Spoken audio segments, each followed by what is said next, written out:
Hey guys, welcome to another Connector session. And today, again, we have the amazing Geoff Hetherington going to be talking about pricing structures. Geoff, all yours, mate. Thank you very much. Folks, give me a thumbs up if you can see the screen with the slide behind it. Fantastic. Okay, let's get going. Right. The law of money is quite simple. It's what this. If you underestimate your value, then and underestimate what you do, the world will undervalue who you are. Stupid, but people tie a lot of how they see us in terms of what we do and what we say. We're all people here who know me, so I'm not going to go through this here. Just suffice it to say, 30 plus years corporate guy, used to lecture in university, at business at university, high school teacher before that, last 12 years running my own consulting and coaching business. So here's the key question to do with pricing. Who's responsible for making the money in your business? And Jay's got it right. It's you. Lots of people like to think if they have staff, it's the salespeople. It's not. If you own the business, at the end of the day, your responsibility is there. There are three levers that need to be pulled to control any business. There's the revenue lever, there's the capacity lever, and there's cost control. Now, under each of those, they're called a macro lever. Under each of those macro levers, there's lots of smaller levers you can use. So capacity is about your ability to deliver your product or service in the way you say you will, in the time frame you say you will. Revenue is all about different ways of making money, of course, and cost control is pretty self-explanatory. So pricing comes under revenue generation, but it's a complex subject. There's entire textbooks. There are 600 and 700 page textbooks written on pricing and pricing strategy. But don't worry, we're not going to do that today, but you just need to understand that pricing is about more than just numbers. It is a strategic tool that can help you drive your business and drive sales and profits for you. Here's an example of 14 different pricing strategies. There can be suggested retail pricing, there can be multiple pricing, there can be dynamic pricing, you can be skimming the market, you can have competitive pricing, you have a loss leader pricing if you want to try and attract business and literally sacrifice some stuff. There's penetration price. You get the idea. There's lots of different types of ways to use pricing in a strategic way. The most simple way, though, is to think about the magic formula for pricing being one just like this. And that is where the price you've decided to charge is matched to a good value proposition and where you position yourself in the marketplace. That little logo, that little image that is there just shows you, high price and differentiated is where you make the most money. By differentiated, it means you're not commoditized. In other words, you don't look like everyone else. You have something in your product or your service that helps you stand out from everyone else. It makes you very hard for other people to copy. The harder you are to copy and the more unique the value you provide to your customers, the more you can charge. So the more differentiated you are, the more you can charge. The more commoditized you are, the more you're like everyone else, the more easy it is for people to copy you, then you're commoditized. And that's a race to the bottom because the only thing you can really compete on then is money. Three guiding principles for you to lock in about pricing. Pricing should cover your total costs and provide you with a reasonable profit. What's a reasonable profit? Well, you can decide that yourself. But if you're in something like coaching or consulting, you would be expecting to make probably around about 70% gross profit. If you're in manufacturing, your profit margin might be anywhere from 12 to 30%. If you're running your business and you're making less than, say, 30 to 50% profit, you're in trouble. And you need to talk to me or someone else to try and help you sort things out, because you should be making, I take a rule of thumb in general across all business types, 30%. As I say, service businesses, it should be a damn sight higher. Your prices should be competitive with products or services that are similar. As I said, you want to be differentiated, but obviously if you fix a problem, other people will fix a problem. The way you do it allows you to differentiate, but your pricing should be competitive. And your prices should be affordable for your target market, and it should be one they're willing to pay. I mean, one of the issues that we see out there is people decide they're going to charge a premium price because their product's great, but their marketplace, no one can afford it. No one can afford the premium price. Therefore, they don't make any sales. So think about this. What is your pricing? Is your pricing appropriate to your marketplace? Is your pricing such that it covers your costs and gives you a decent margin? Or is it something that maybe you've just bung a price on it? Smart pricing strategies always tap into human behavior. And I've mentioned this before, Robert Cialdini's book, Principles or Psychology of Persuasion. There used to be 6 principles. There's now a 7th one. He's called Unity. So he's updated it. But that is literally the textbook for every marketer in the world that sells something to people. And they all sell something to people. If you haven't read, it's a very, very dry read. So what you should look for is a summary. There's lots of PDF summaries available if you just Google them. But understand reciprocity, commitment, social proof, liking, authority, scarcity, and the new one, unity. If you understand those, they will not only help you come up with the right pricing strategy, they'll help you come up with the right marketing strategy. Remember, pricing's about positioning your business. It's about helping people understand, like, ask these questions. How different are you from the others in your particular industry? Do you have rarity or scarcity? Does what you do time limited, or maybe it's capacity limited? For coaches, smart coaches have a top number of people they can take on at any one time. It'd be very easy to take on 30 clients, but the quality that you give to 30 clients if you're a one-man band is dreadful. Whereas if you work with 12 clients, you can give everyone good things. So does scarcity or play a role in your thing? Is your product or service better than that of the competition? And even if it's not, how you're telling everyone it is, right? Does your price say that you're better than the others? Pricing is about perceived value. And customers don't always look for the lowest price. They look for a couple of things. First thing they look for is, does your product or service solve my problem? Does it remove my pain? Does it make my life better? The second thing is, does it do it in a way that I feel provides value for money? It doesn't necessarily have to be about price. Remember, if you differentiate your product or service, you can charge more. If all you're doing is a Me Too product or the same as everyone else, you're commoditized and you can only fight on price, and that's not a good thing to be. Customers look for an acceptable cost to solve a problem. So the acceptable cost is tied to the value they think you're going to provide to them. Pricing is about value. It's about their value, not your time. Lots of people who provide, those of us who sell things, we price things on our time, okay? The biggest mistake I see lots of small business people making is they charge by the hour, right? I was working with a graphic designer just Thursday last week, and she was providing fantastic quotes that were line by line by line. So when a client gets that, they go to another graphic designer, and the graphic designer they go to goes, I can do it cheaper than that.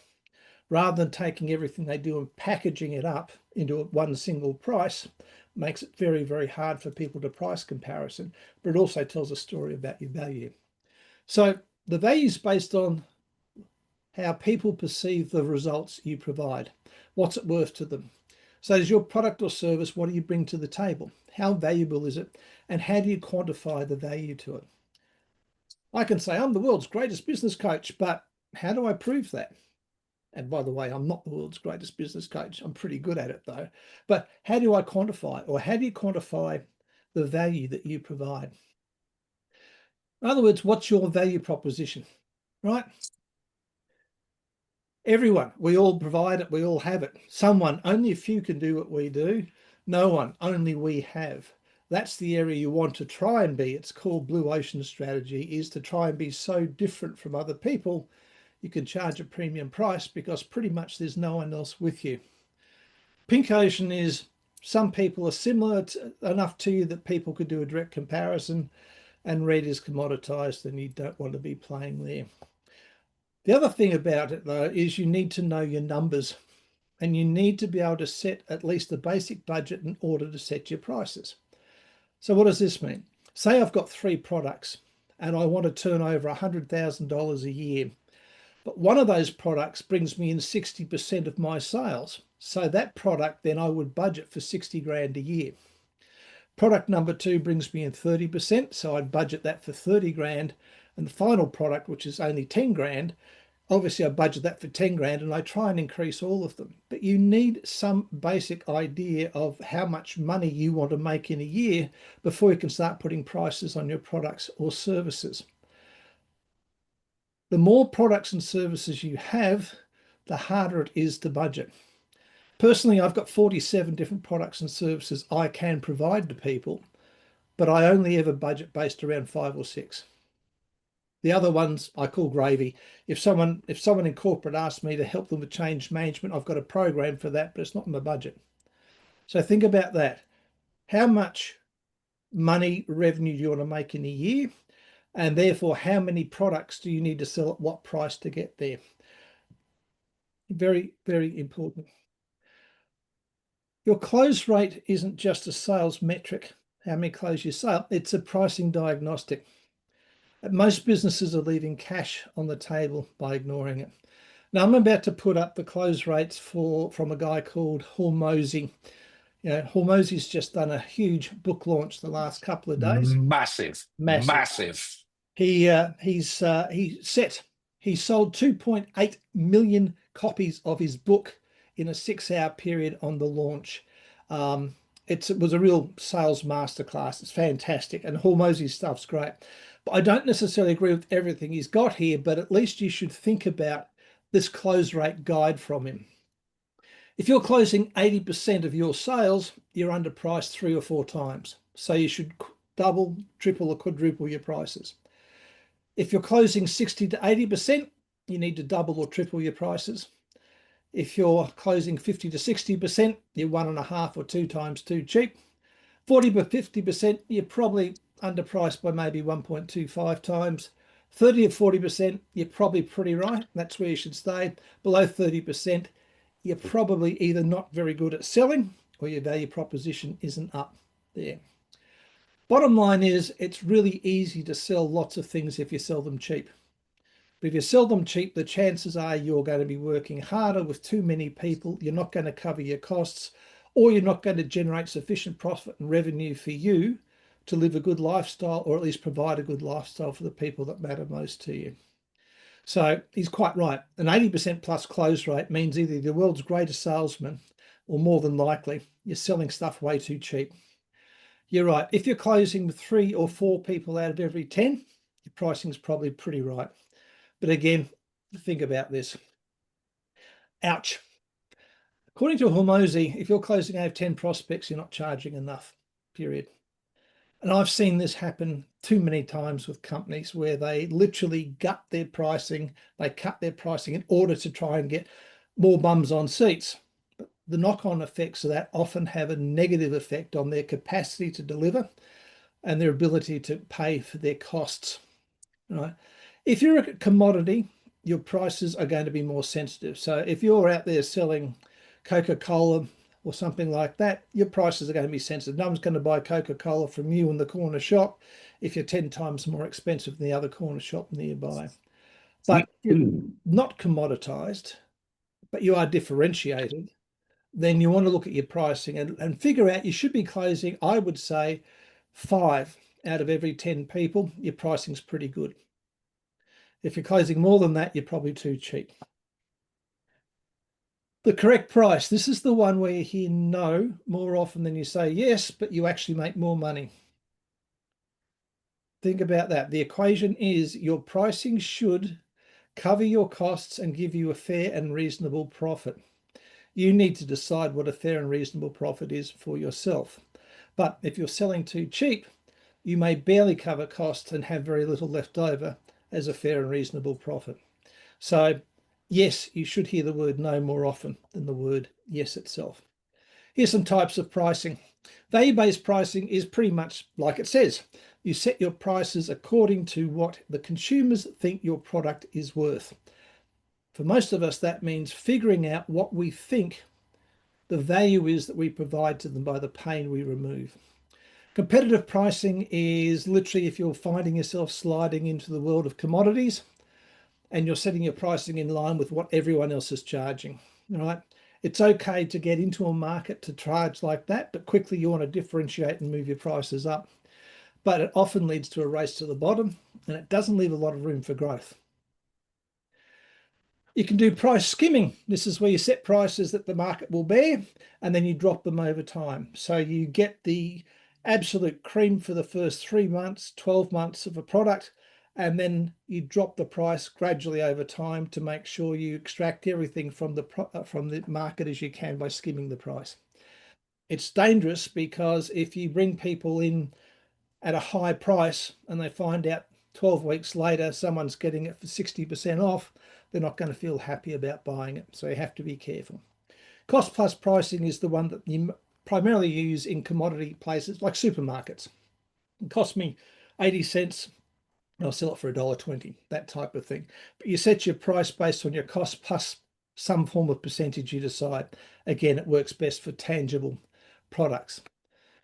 Penetration pricing is where you're entering a new market or you feel you don't have enough market share, and that's where you deliberately set lower the market prices to buy your way in. It's where you carve out a chunk of the market by deliberately underselling into the market. It's really dangerous. You've got to have a big bank balance to help you, and you've got to have great marketing so you can quickly develop lots and lots of highly valuable, loyal customers who will stick around for repeat purchases. It's got its place, but certainly something I'd be very careful of. Economy pricing, again, it's best for commodity products, house brand biscuits, soft drinks, that sort of thing. It's not really good for services to do commodity pricing. Dynamic pricing, well, you'll hear Uber's got dynamic pricing. Sydney Harbour Bridge has got what they call congestion tax, but it's really another name for dynamic pricing. All right. The price moves up or down depending on the market conditions or market demand. So you'll pay more for an Uber at 6 o'clock Friday night when everyone's going out to the pub than you will at 3 o'clock Friday afternoon or 2 o'clock Tuesday afternoon. All right, it's tied to demand and supply. It can also be artificially inflated, like I said, Sydney Harbour Bridge, but really it's not good for those markets where our customers expect fairly consistent pricing. You can have pain-based pricing, and that's where the price should cover production supply costs. So that's all your costs, which you should be doing. Yeah. If you're having to travel to deliver, see, most people do their hard costs. They do, it costs me $1.50 to buy this product, and I've got my staff, and I've got my electricity, I've got my rent, I've got my insurance. They're what's known as hard costs, and people put them into account. They say, what about the soft costs? Do you have to travel to deliver it? Are you losing a weekend a month to travel to see people? Are you getting up early to take calls from people internationally? I used to have clients in Portugal, so I was either talking to them at 5:30 in the morning or 7 o'clock at night. Are you under the pump to help a client out? They're in big trouble and they need something turned around really quickly. Soft costs should attract a premium. So if you're going to be working with people where you have to travel, you've got to work outside your normal hours, or you've really got to push other things to one side where you focus on a particular problem for a particular client, then you charge them a premium. And of course, every now and again, we get caught with clients that are less than ideal. And as I said down the bottom there, if you're dealing with idiots, you can apply an idiot tax to them. In other words, they're inconvenient. None of us should work with idiots, but we happen sometimes because they can be family, they can be friends, they can be recommended by previous clients, and we're going to have to try and service them as best we can. But again, if they're an absolute pain, they should attract an idiot tax to do. Here's some pricing strategies. All right. You can break the price for your service or your product down into payments. So if you take a large price, you break it down to smaller payments. That makes it more attractive. And of course, you should make sure that the smaller payments add up to more than the single upfront price.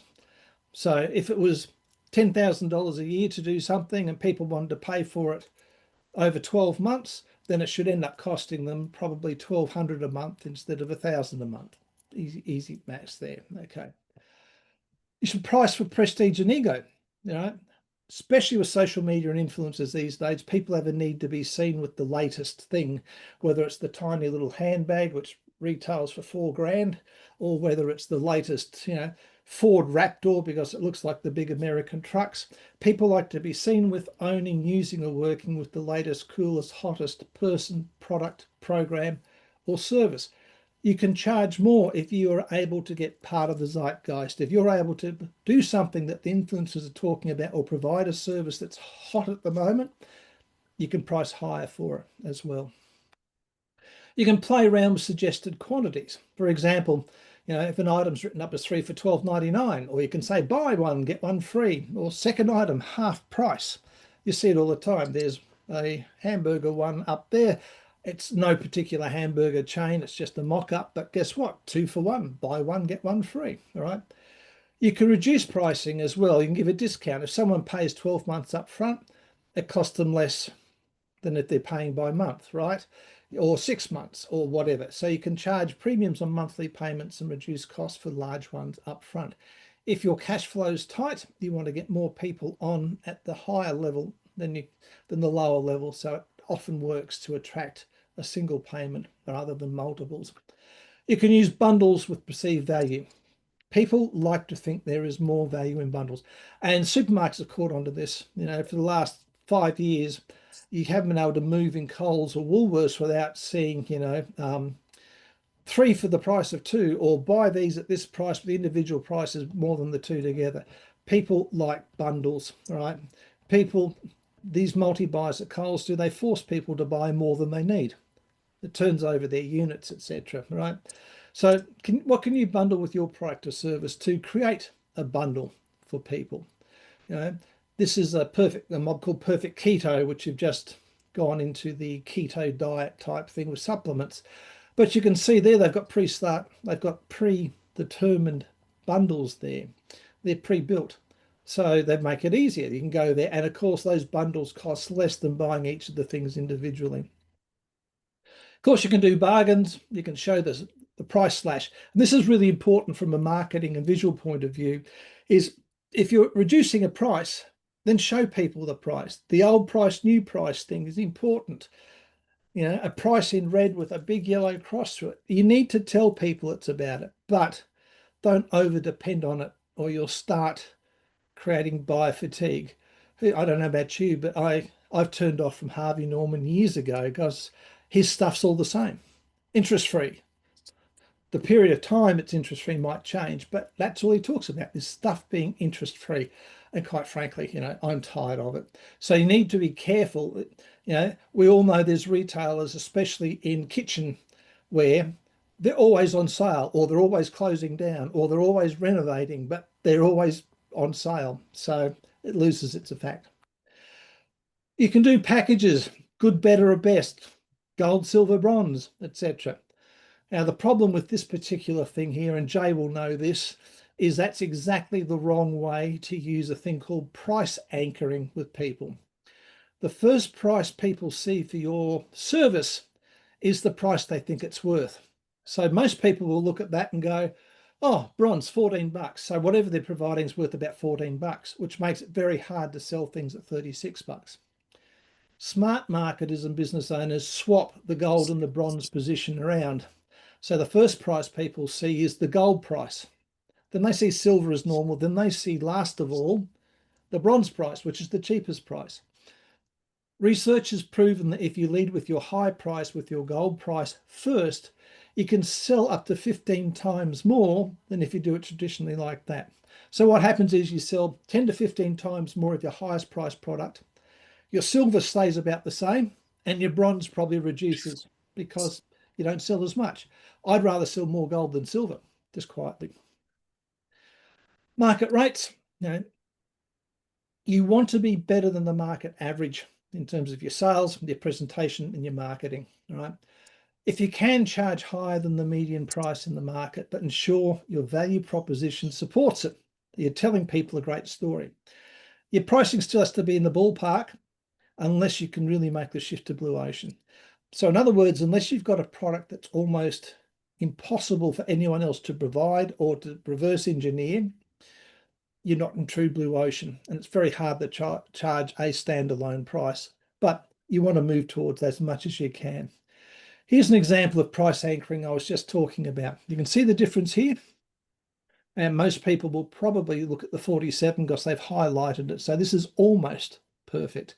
But you can see how it reads left to right: 97, 47, 27, and 17. They have 4 different prices there. They will sell more 97 and 47 than they'll sell 17. But if it went 17, 27, 47, 97, they'd sell a shitload of 17 and $27 ones, but they wouldn't be selling much of the 47 and 97. Price anchoring is your friend if you know how to use it. Oops, here's some common mistakes for business owners with their pricing. They don't know their costs.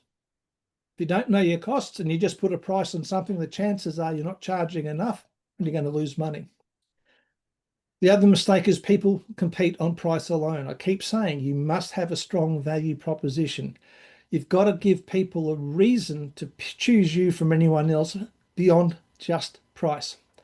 If you're a commodity, instead of being differentiated, you're doing yourself a disservice.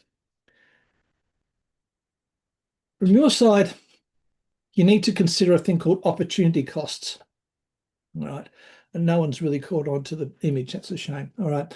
If you're working with one client, an opportunity cost for me, for instance, means like if I've got a client I'm working with today, I can't work with any other clients today. I have an opportunity cost there because I'm choosing to work with one. The other opportunity costs, you have things like, do you factor in fun and enjoyment in your work, or is it just a slog? Are you just turning up to earn money because that's where you are in your life at the moment and you need to do it? There's more clients tends to mean fewer non-work hours. There's a thing called being oversubscribed. Prior to COVID, I used to run a wait list for my business. I used to have anywhere between 8 and 16 people on a wait list for my business before COVID. It's one of the things I work on with my clients now, is to develop their business to where they have a wait list of people wanting to work with them, but not forcing my clients to work above capacity, which means there's no fun, there's no time for themselves, etc. So think about the opportunity costs. What does it cost you to provide the product and service you do to your clients? Can you do it better? Would just raising your prices mean you've got to work with fewer people but still make the same, if not more money? Pricing, you need to think about social costs and sunk costs. You can do work for less and have a greater social impact than doing work that doesn't improve your community or social. So in other words, do you do good karma work? I do a lot of good karma work with people within the BCW community. You all know I've got a free call that I do for people, help them out, all right? But if you're going to do some good karma work or help people who are stuck, then do you apply a tax on higher end clients? Do you charge more to the people who can afford it? So your pricing in this way can be that you drop price to help social or community, but you charge your higher end clients more to make it up.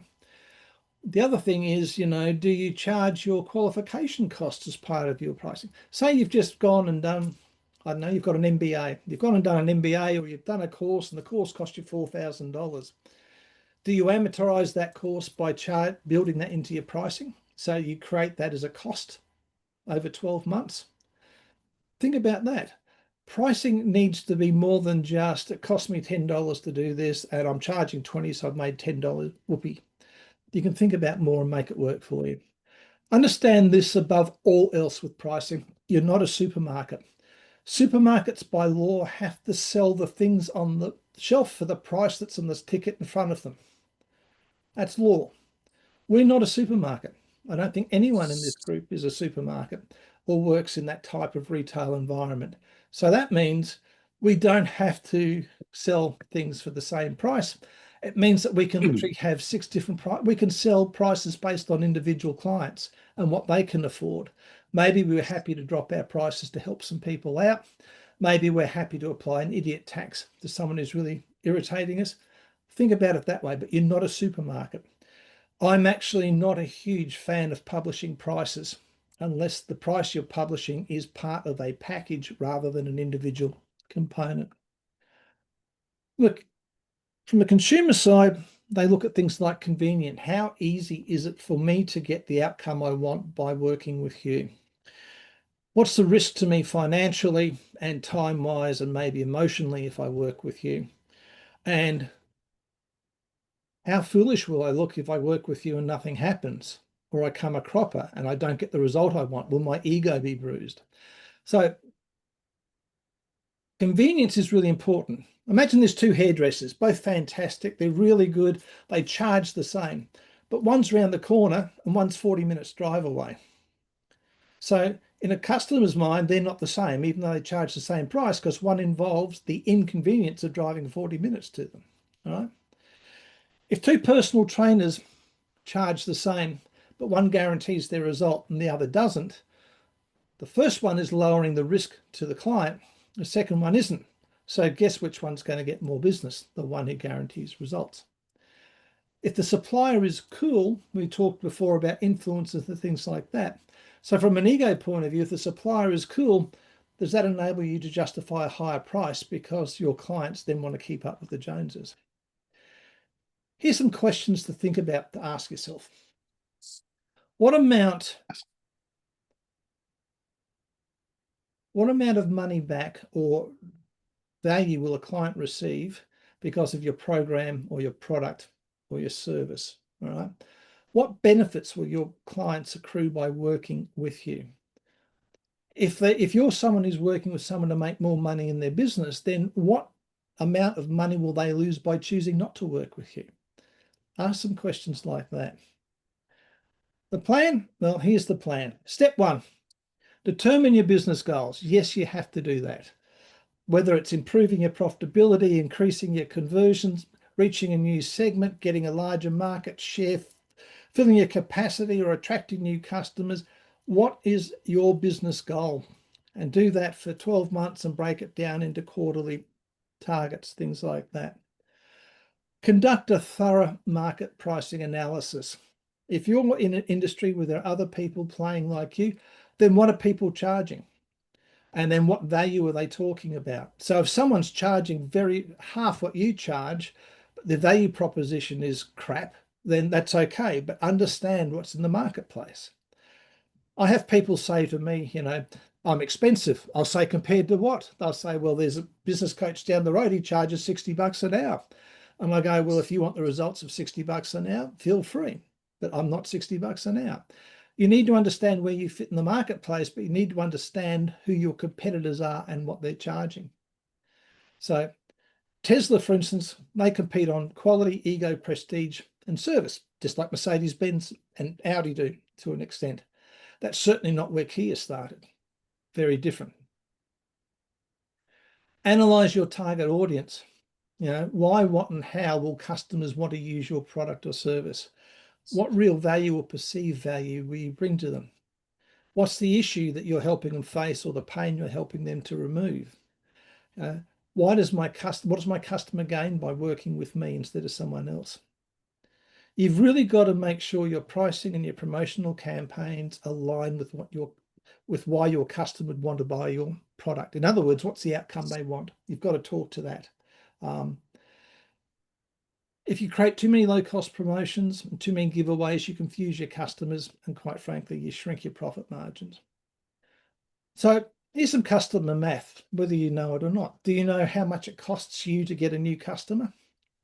How much you make from every transaction with a new customer? How long do they stay around? And how many new customers will become bring you over time?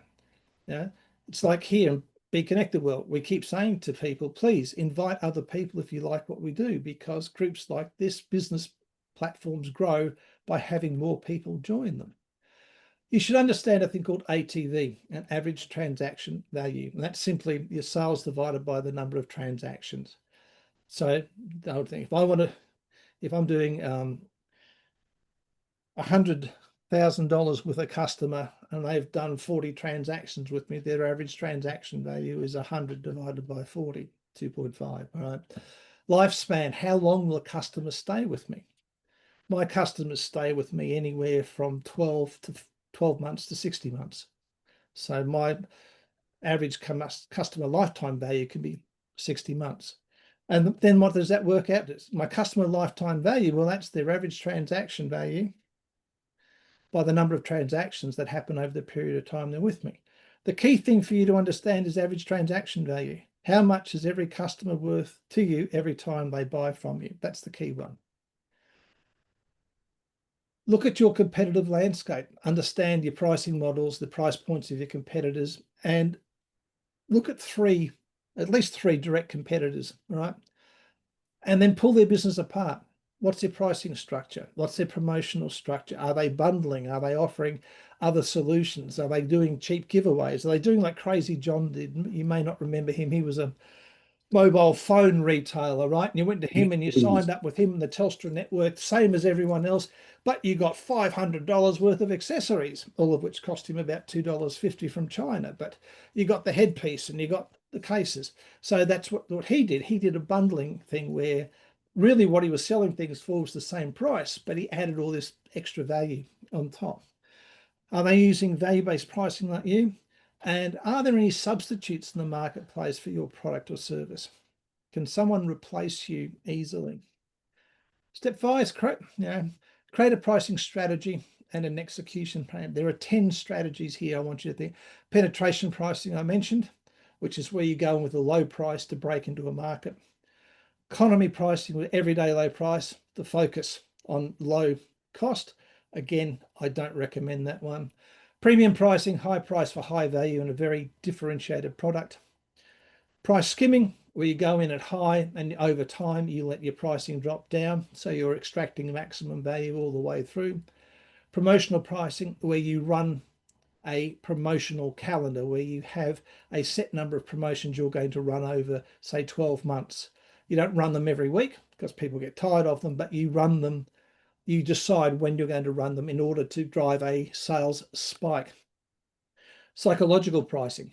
So you price your products or services with triggers. So you charge 99 cents instead of $1. Why? Because mentally people see 99 cents as so much cheaper than $1. Don't know why, but it works.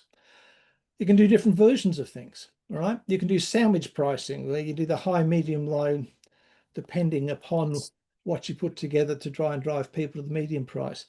Obviously, competitive pricing, set a price equal to what your competitors are charging and then add more value like Crazy John's used to do, right? And value pricing, of course, is where you literally set your price based on how much your customers will value what you do. What if you looked at setting your prices by going, I've already got products, I'm selling them. How do I look at my pricing? Well, you can increase your prices simply by going whatever inflation is plus 10% or X% on top of it. Understand the 10 and 25%. If you increased your pricing today by 10%, you would have to lose 25% of your existing customers for you to make less money.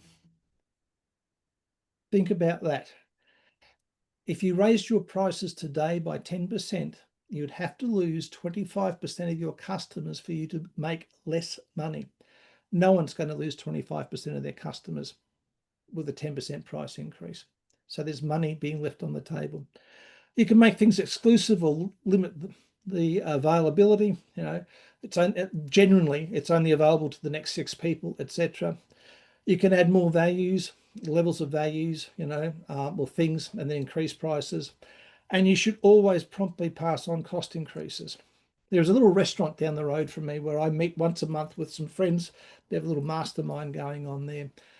It's a really nice Italian restaurant and cafe.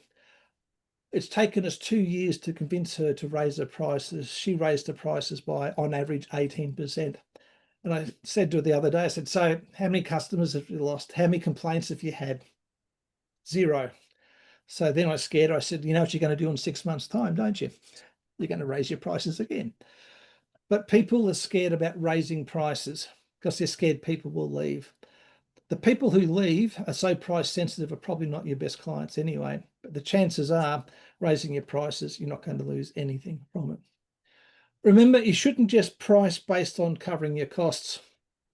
You should try and price based on what the customer sees as the value of the outcome you provide to them. And then validate it with data, not ego. Talk to your customers. What can you do better? What did you like? What didn't you like? Price positions you in your marketplace. It's a signal of quality. It builds trust when you align it with the value of the outcomes, and it helps you get paid what you're worth. It's an awful lot of information, all right? But if you're stuck, if you're not making the money you want, if you'd like a chat, take a snap of that, or just get in touch with me through Be Connect the World. You should try and apply what you've seen. If nothing else, understand that pricing is a strategic tool to your business. It's not just cost plus something else. It is much more than that. End of the day, you don't want to be a sitting duck. What you need to do is take some action. If you'd like to take action or like to have a chat about how you can take action in your business, let's have a chat. Thanks very much.